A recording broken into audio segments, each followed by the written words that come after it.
नमस्कार दोस्तों, स्वागत है आप सभी का देवभूमि प्राइम 24 पर। आज मैं देहरादून के कामाख्या मंदिर में आ रखी हूँ, जो कि देहरादून से कुछ ही किलोमीटर की दूरी पर है। आप मेरे पीछे देख सकते हैं, जो मंदिर है उसके द्वार भी खुल चुके हैं और यहाँ पर ये शायद मुझे लगता है कि अभी तक मैं जितने मंदिरों में घूमी हूँ उसका पहला ऐसा मंदिर है जहाँ के लिए बहुत सारे नियम लागू हैं। आप देख सकते हैं मेरे बाल भी बंधे हुए हैं और यहाँ पर बहुत सारे नियम कानून है, जैसे कि छोटे कपड़े यहाँ पर नहीं लेके जा सकते हैं, फटी जीन्स नहीं लेके जा सकते, बाल बांध के लिए जाने पड़ते हैं। और इसके अलावा यहाँ की टाइमिंग भी बहुत है। यहाँ पर जो मंदिर है वो खुलता है सुबह 5 बजे से दोपहर 1 बजे तक, उसके बाद 3 बजे से शाम को 8 बजे तक खुलता है। तो पहला मंदिर है जिसके इतने रूल्स हैं। बाकी कामाख्या देवी मंदिर एक ऐसा मंदिर होता है, एक ऐसा शक्तिपीठ होता है जो कि बहुत कम जगहों पर होता है और उसके बहुत सारे रूल्स भी होते हैं। कामाख्या देवी मंदिर की बात अगर हम करें तो ये कामाख्या देवी मंदिर जो है ये संतान प्राप्ति के लिए बहुत ही महत्वपूर्ण मंदिर माना जाता है। यहाँ पर लोग संतान प्राप्ति की आस लेकर के आते हैं और उसके बाद यहाँ से माना जाता है कि यहाँ की शक्ति इतनी ज़्यादा है कि उसके बाद उनको उनका मनचाहा जो वरदान है वो मिल जाता है। तो चलिए अंदर चलते हैं और देखते हैं कि किस प्रकार से यहाँ पर जो नियम कानून है, यहाँ पर जो शक्ति है, यहाँ पर जो चीज़ें हैं वो कैसे लागू होती है और यहाँ के बारे में थोड़ा जानने का प्रयास भी करेंगे। तो दर्शकों, अभी हम मंदिर के अंदर प्रवेश कर चुके हैं और हमारे साथ महाराज जी जुड़े हैं। इनसे ही हम जानना चाहेंगे यहाँ के बारे में, क्या कुछ मंदिर का विशेषताएं हैं, क्या कुछ नियम है और इतने कड़े नियम यहाँ के लिए क्यों हैं। सबसे पहले आपका परिचय हम जानना चाहेंगे। ओम नमो नारायण। मैं श्री पंचदशनाम जूना अखाड़ा से श्री महंत चंद्रगिरी महाराज हूँ और इस कामाख्या मंदिर में मैं मुख्य पुजारी हूँ। जो इस मंदिर के नियम है, एक तो छोटे फटे कपड़े और खुले बाल ये वर्जित है, क्योंकि देखो सबसे पहले सनातन धर्म में कहा गया है कि खुले बाल स्त्री को रौद्र रूप माना गया है, क्योंकि माँ काली ने जब राक्षसों का वध किया था तब उन्होंने अपने केशों को खोला था। तो महिलाओं को मैं और मातृशक्ति को यही कहूँगा कि अगर हम नंगे पाँव इस धरती पे इस पूज्य स्थान में हम चल रहे हैं तो हमारे चरणों से जो ऊर्जा प्राप्त होती है तो हमारे वो सिर पर उस ऊर्जा का अच्छा ऑरा रहे। अगर हम बाल खुले रखेंगे तो कई प्रकार की गलत चीज़ें और ऊर्जा हमको प्राप्त नहीं होता। और वैसे भी मंदिरों में जाते समय हमें अपना सिर ढकना चाहिए।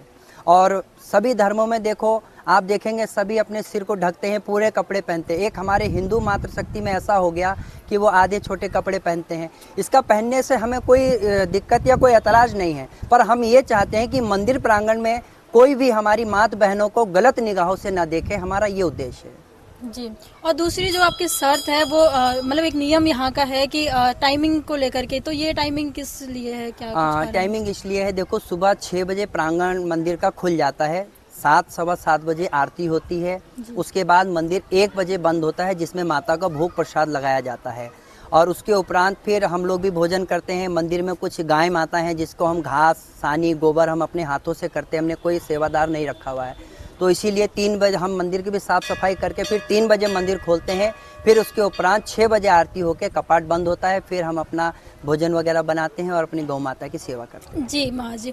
जी महाराज जी, ये तो रही यहाँ के नियमों की बात। अब जानना चाहेंगे हम यहाँ के जो ये मंदिर है, कामाख्या देवी मंदिर है, यहाँ की विशेषता जानना चाहेंगे, किस लिए प्रसिद्ध है, क्या कुछ यहाँ पर है। देखिए, कामाख्या माता जो है तंत्र शक्ति पीठ में जो है सर्वश्रेष्ठ पीठ माना गया है, तो जिसमें माँ कामाख्या जो है सभी कार्यों को सिद्ध करने वाली है। तभी कहा गया है कामाख्या कामेश्वरी काम संपन्ने हरप्रिया काम नाम देहि नित्यम नील पर्वत वासिनी, क्योंकि माता नील पर्वत पर विराजमान है और सभी कार्यों को सिद्ध करने वाली है। जो भी श्रद्धा से और सच्चे भावना से माँ को अपना दुख या परेशानी बोलते हैं तो माँ उस परेशानी को अवश्य सुनती है, और जो भावना से सच्चे उससे आते हैं तो माँ उनकी मनोकामना पूर्ण करती है। कुछ ही जगहों पर ये कामाख्या देवी मंदिर है, तो क्या कुछ? हाँ, पूरे वर्ल्ड विश्व भारत में सिर्फ 2 ही ऐसे स्थान है जहाँ माता की योनि पीठ पूजा होती है। प्रथम स्थान नीलांचल पर्वत जो हमारे गुवाहाटी में है, और दूसरा नंबर जो हमारे उत्तराखंड ग्राम क्षेत्र सलियावाला संतला देवी में स्थापित है, जहाँ दोनों जगह जो है माँ की योनि पीठ की पूजा होती है।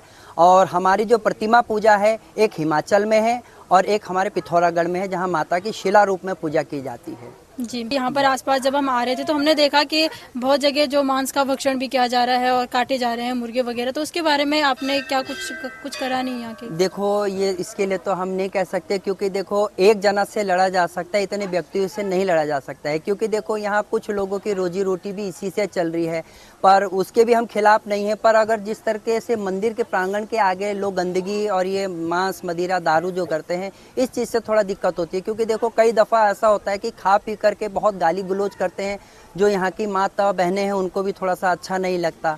तो इसलिए प्रशासन से भी ये कहेंगे कि थोड़ा इस चीज़ों पे भी ध्यान दिया जाए। अगर किसी को कामाख्या देवी मंदिर आना होगा तो कहाँ पे आना होगा, एग्जैक्ट लोकेशन? ये जो है टपकेश्वर महादेव से आपको संतला देवी के लिए आना पड़ेगा, जो ग्राम क्षेत्र सलियावाला संतला देवी में पड़ता है, जो हिमाचल क्षेत्र यानी कि हमारे जौनसार बाबर में आता है। ये इसकी स्थापना 2018-19 में हुई है जी। बहुत बहुत धन्यवाद महाराज जी। तो अभी हमने यहाँ पर महाराज जी से जाना है इस मंदिर के बारे में, क्या कुछ यहाँ की विशेषताएं और यहाँ पर इतने कड़े नियम क्यों हैं।